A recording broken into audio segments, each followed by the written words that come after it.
Hello Belagavi, welcome to Trend Talks Belagavi News.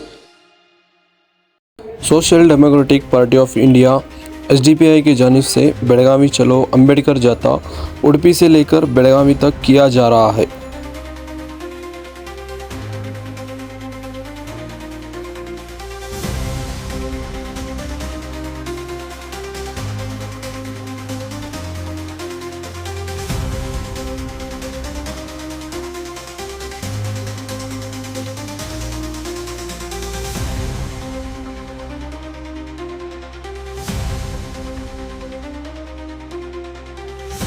इस मामले को लेकर SDPI state wise president Abdul Hannan ने बात करते हुए press conference the. Social democratic party of India 10 दिसंबर से 16 दिसंबर एक जाता लेकर उडुपी से निकला है। ये जाता का नाम अंबेडकर जाता है और ये दूसरी मर्तबा हम बेलगाम की तरफ जा रहे हैं।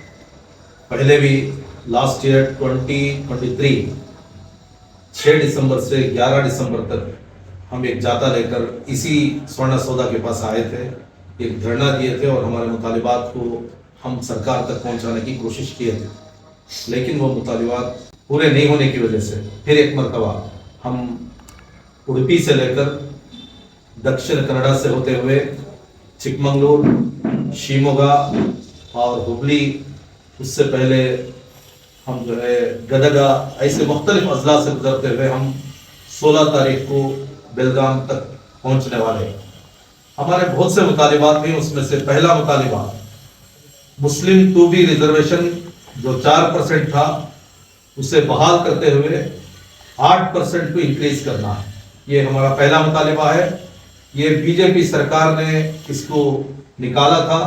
कांग्रेस सरकार अपने मैनिफेस्टो में कहा था कि हम आते ही फर्स्ट कैबिनेट मीटिंग में हम इसको बहाल करेंगे, लेकिन अभी तक सिर्फ मीडिया स्टेटमेंट्स में अभी तक बहाल नहीं हुआ। दूसरा सब्जेक्ट हमारा कांतराज कमीशन रिपोर्ट, उसको नाफिज करना है। इसी तरीके से सदाशिवा कमीशन रिपोर्ट, इसको सरकार सेंट्रल गवर्नमेंट को रेकमेंड करना है। और हमारा जो माइनॉरिटी बजट है वो तकरीबन 10,000 करोड़ रुपए बढ़ाकर हमें देना पड़ेगा।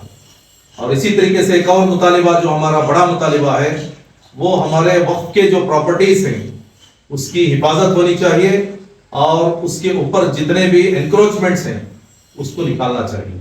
ऐसे मुख्तलिफ डिमांड्स को लेकर हम मुख्तलिफ अजला से गुजरते हुए बेदारी कायम करते हुए हम बेलगाम को पहुंचने वाले हैं। बेलगाम में 16 तारीख को हम मेमोरेंडम की शक्ल में या जो भी सरकार का नुमाइंदा हमारे सामने आएगा हम उसके सामने ये तमाम चीज़ें पेश करेंगे ताकि सरकार हमारे डिमांड्स को सुने और इस सेशन में वो मुतालिबात को पूरा करे। इसके लिए मैं आपके माध्यम से बेलगाम के और अतराफ के तमाम हमारे नौजवानों से, हमायदीन से, उलमा इकराम से, मुख्तलिफ NGO से, तमाम से मैं रिक्वेस्ट करता हूँ कि आप ज़्यादा से ज़्यादा इन मुतालिबात को हासिल करने की एक तहरीक का हिस्सा बने और ज़रूर आप हमारा साथ दें। कांग्रेस पार्टी जो 2B है, मुसलमानों का रिजर्वेशन है, जो वादा करने के बाद भी अभी तक उसे लागू नहीं कर रही, इसकी वजह क्या है और इसका दबाव क्या डालेंगे?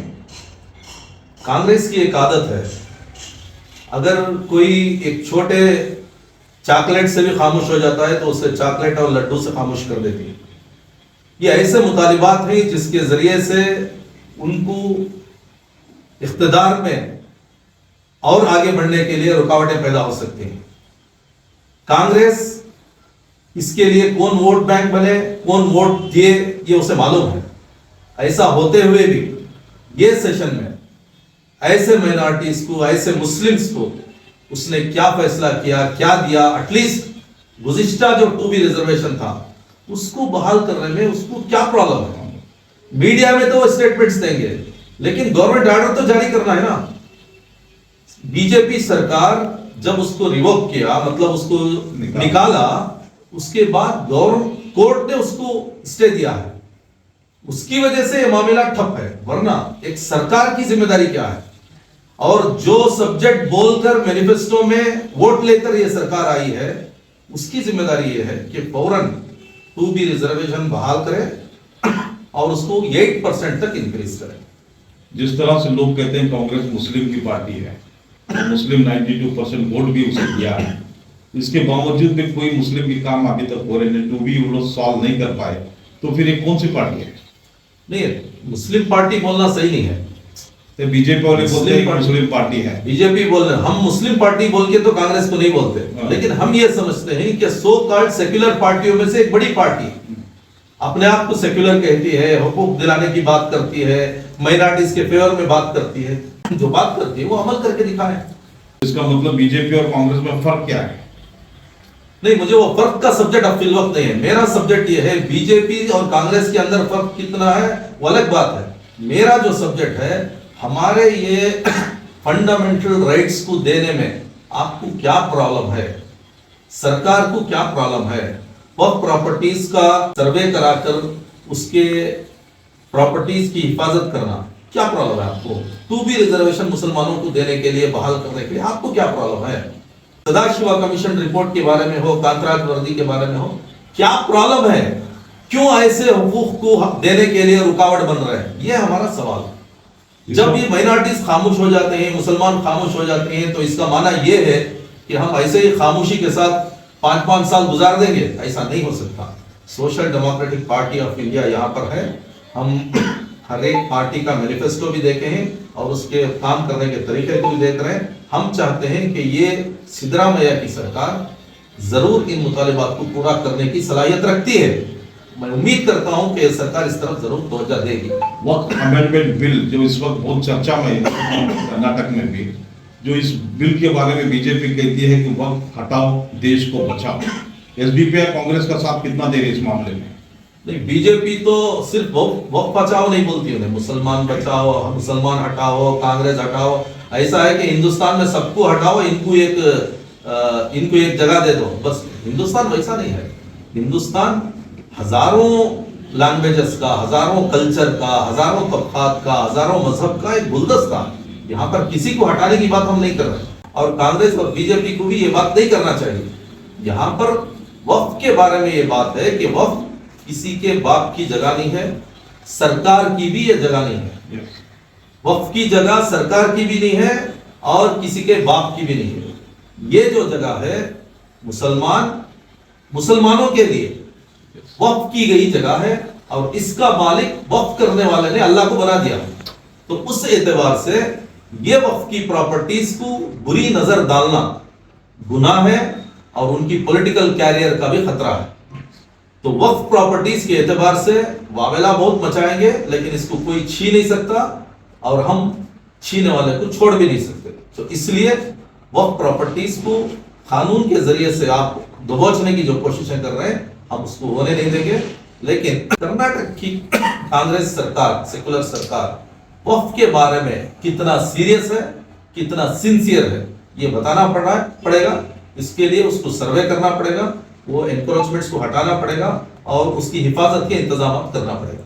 जिस तरह से ममता बनर्जी कलकत्ता में वक्फ अमेंडमेंट बिल को नामंजूर कर दिया, लागू नहीं करने की बात की है, क्या सिद्धरामैया कर्नाटका के सीएम से आप उम्मीद रखते हैं? उम्मीदें तो बहुत थी सिद्धरामैया सरकार से, खुसूसन सिद्धरामैया से उम्मीदें तो बहुत थी, लेकिन सिद्धरामैया साहब धीरे धीरे यू टर्न मारने का ज्यादा आदत पड़ गई है। कोई भी चीज ऐलान करना फिर यू टर्न मारना। ये जो बीजेपी की व्हाट्सएप यूनिवर्सिटी है, वहां से जो भी कुछ आईटी सेल से चीजें आ जाती हैं, प्रेशर क्रिएट होता है, तो सिद्धरामैया जैसा एक बड़ा लीडर, बड़ा सीएम जिसके ऊपर हमें नाज है, ऐसा आदमी भी यू टर्न मार रहे हैं, ये हमें बर्दाश्त नहीं हो रहा है। सिद्धरामैया साहब को आईटी सेल से, व्हाट्सएप यूनिवर्सिटी से डरने की जरूरत नहीं है। आपके वोटर्स आपके साथ हैं। आप हिम्मत के साथ जो भी आप डिसीजन ले रहे हैं, जो भी आपका आइंदा मिशन है, उसको लेके आपको आगे बढ़ना चाहिए। ट्रेंड टॉक्स बेलगावी न्यूज़ को सब्सक्राइब करें और बेल आइकन को दबाएं ताकि हमारी वीडियोस आप तक पहुंचते रहे।